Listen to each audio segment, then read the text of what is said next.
Hello students, आज हम BSc third year में अपना पहला चैप्टर और पहले यूनिट में सबसे पहला टॉपिक पढ़ेंगे गेहूँ सीरियल क्रॉप्स। देखिए, जो हमारी सीरियल क्रॉप्स हो मीन्स धान फसलें, तो वो धान फसलें प्रमुख 3 प्रकार की, एक आपका होता है गेहूँ, दूसरा होता है धान और तीसरी होती है मक्का। तो आज हम सबसे पहले गेहूँ यानी कि बीट के बारे में चर्चा करेंगे। देखिए, जो हमारे गेहूँ है उसका वनस्पतिक नाम होता है टिटिकम एस्टिकम। टिटिकम एस्टिकम उसका वनस्पतिक नाम है और जिस फैमिली यानी जिस कुल में रखा जाता है वो फैमिली ग्रामीणी कुल की होती है। देखिए, ये एक रबी फसल होती है और शीतोष्ण क्षेत्र में उगाई जाती है। नेक्स्ट, जब इसकी बुआई होती है तब इसका जो तापमान होता है वो 10 डिग्री सेंटीग्रेड होना चाहिए और जब इसकी कटाई होती है तब इसका तापमान 20 डिग्री सेंटीग्रेड होना चाहिए। तो आइए अब हम गेहूं के बारे में विस्तार पूर्वक चर्चा करें। देखिए, जो आपकी गेहूं जो फसल है उसका ओरिजिनल एंड डिस्ट्रीब्यूशन यानी उसकी उत्पत्ति और वितरण की बात करें तो गेहूँ को शीतोष्ण क्षेत्र की प्रमुख धान फसल माना जाता है। ये एक रबी फसल है और इसका उत्पत्ति केंद्र दक्षिण पश्चिम एशिया को जाना जाता है। इसकी उत्पत्ति एमर गेहूँ के नाम से हुई। अगर हम आज वर्तमान समय की बात करें तो रूस, कनाडा, अमेरिका, भारत और फ्रांस में इसकी उत्पत्ति हुई। अगर सर्वाधिक उत्पत्ति की बात करें तो देखिए, सर्वाधिक रूप से गेहूँ यानी जितनी उत्पत्ति होती है उसका 96% सर्वाधिक कहाँ कहाँ होता है। देखिए, उत्तर प्रदेश में है, मध्य प्रदेश में है, पंजाब में है, हरियाणा में है, राजस्थान में है और हमारा बिहार में है। अब देखिए, हमने ये तो देख लिया कि इसकी ओरिजिन यानी उत्पत्ति और वितरण क्या थी। देखिए, इसका जो वनस्पतिक लक्षण होता है यानी इसका बोटेनिकल कैरेक्टर, तो उसमें सबसे पहले यही आता है कि ये एक वार्षिक पौधा होता है और करीब समझ लीजिए कि 1.5 मीटर ऊंचा ये पौधा होता है और हाँ, नोड और इंटर नोड में बटा हुआ होता है। देखिए, मैंने आपको बताया कि अगर कोई स्टेम है तो वो वहाँ से अगर जब कोई पहला स्टेम निकला तो वो क्या, जहाँ से वो निकला उसको क्या कहेंगे, नोड कहेंगे और उसके कुछ स्थान कुछ दूरी के बाद जब दूसरा स्टेम निकला तो इस दूरी से लेके इस दूरी तक का जो हमारा भाग होगा वो क्या कहलाएगा, इंटर नोड। तो इंटर नोड होते हैं। नेक्स्ट, हम ये भी कहते हैं कि इसमें स्पाइकलेट्स होते हैं और स्पाइकलेट्स में 1 से 5 पुष्प पाए जाते हैं। स्पाइकलेट्स कैसे, देखिए, जब भी आप गेहूं को देखेंगे तो ये सब क्या है, ये ग्रेन्स हैं आपके यानी कि अन्न कण हैं और इसमें ये क्या निकले हुए हैं, ये स्पाइकलेट्स निकले हुए हैं। इन्हीं से हमारी क्या बनती है, चटाई बनाने के काम में आती है। आइए अब हम इसका वनस्पतिक लक्षण को देखें।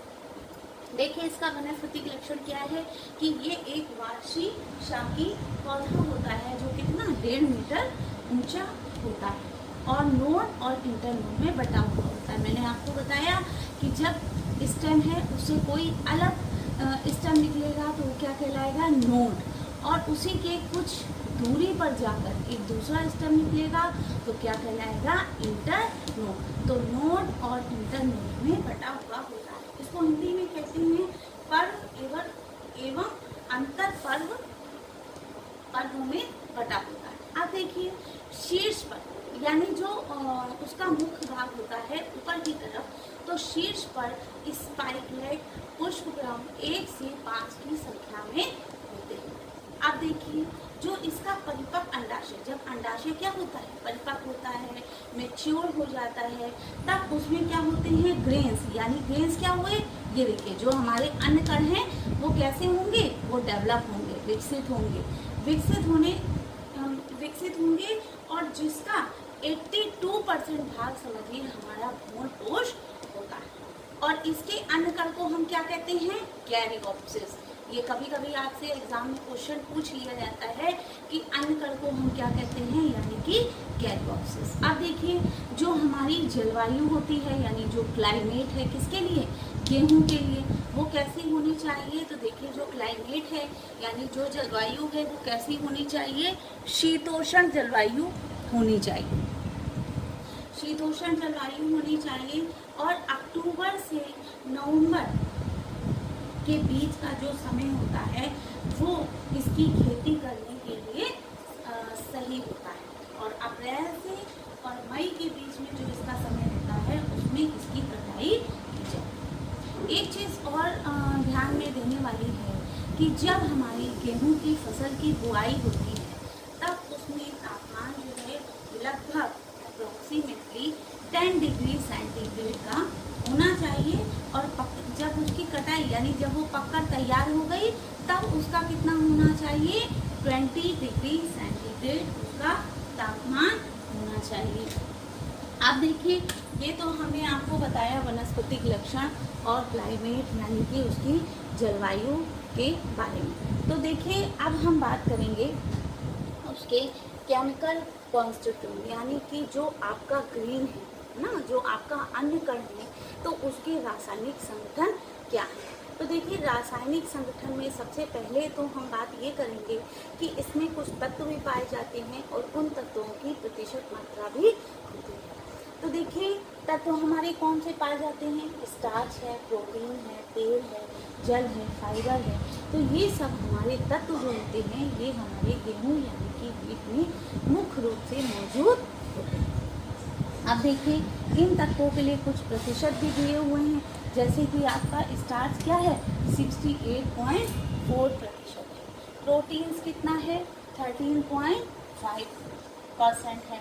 और तेल कितना है? 1.2% है। और हमारा जल कितना है? 12.5% है। और फाइबर कितना है? 2.7% है। तो ये हमारा कैसा है? ये हमारा रासायनिक संगठन है किसका?